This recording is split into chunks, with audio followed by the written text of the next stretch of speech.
இன்றைக்கி வந்து நம்ம சேனலில் ஒரு ஹெல்த்தியான அதே சமயத்தில் ரொம்ப டேஸ்டியான ஒரு சட்னி ரெசிபி பார்க்கலாங்க. ரொம்ப சூப்பராக இருக்கும். டக்குன்னு செஞ்சு முடிச்சிடலாம். குழந்தைங்க இதுமாரி செஞ்சு கொடுத்தா ரொம்ப விரும்பி சாப்பிடுவாங்க. இட்லி தோசைக்கு ரொம்ப அட்டகாசமாக இருக்குங்க.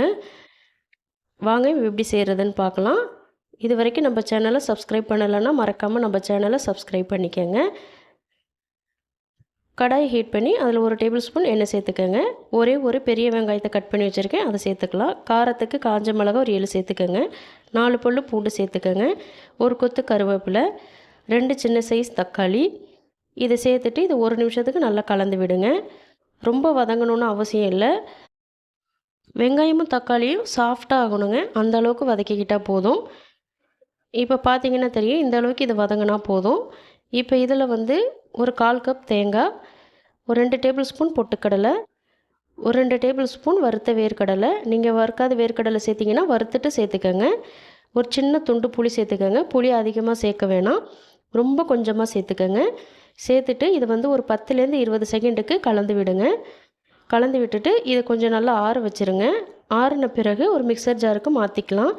இப்போ இந்த சட்னிக்கு தேவையான அளவு உப்பு சேர்த்துக்கோங்க. கொஞ்சமாக தண்ணி சேர்த்துக்கோங்க. சேர்த்துட்டு இதை இப்போ நல்லா அரைச்சி எடுத்துகிட்டு வந்துடுங்க. இந்த அளவுக்கு இதை அரைச்சி எடுத்துக்கோங்க. இப்போ இது ஒரு பவுலுக்கு மாற்றிக்கலாம். இந்த சட்னி ரொம்ப நல்லா இருக்குங்க, ரொம்ப ஹெல்த்தியான சட்னி. இப்போ இதுக்கு தேவையான அளவுக்கு தண்ணி சேர்த்துக்கோங்க. இது ரொம்ப திக்காக இருந்தால் அந்த அளவுக்கு நல்லா இருக்காதுங்க. கொஞ்சம் தண்ணி பதத்தில் வச்சுக்கோங்க. அதாவது ரொம்ப திக்காகவும் இல்லாமல் ரொம்ப தண்ணியாகவும் இல்லாமல் இந்த பதத்துக்கு வச்சுக்கோங்க.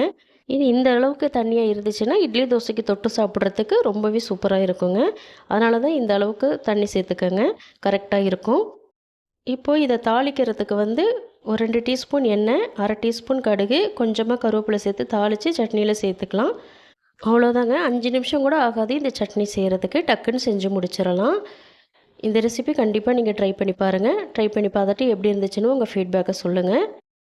மறக்காமல் நம்ம சேனலை சப்ஸ்கிரைப் பண்ணிக்கோங்க. இந்த சட்னி செஞ்சு பார்த்துட்டு எப்படி இருந்துச்சுன்னு எனக்கு சொல்லுங்கள். நாளைக்கு இன்னொரு வீடியோவில் சந்திக்கலாம். பாய்.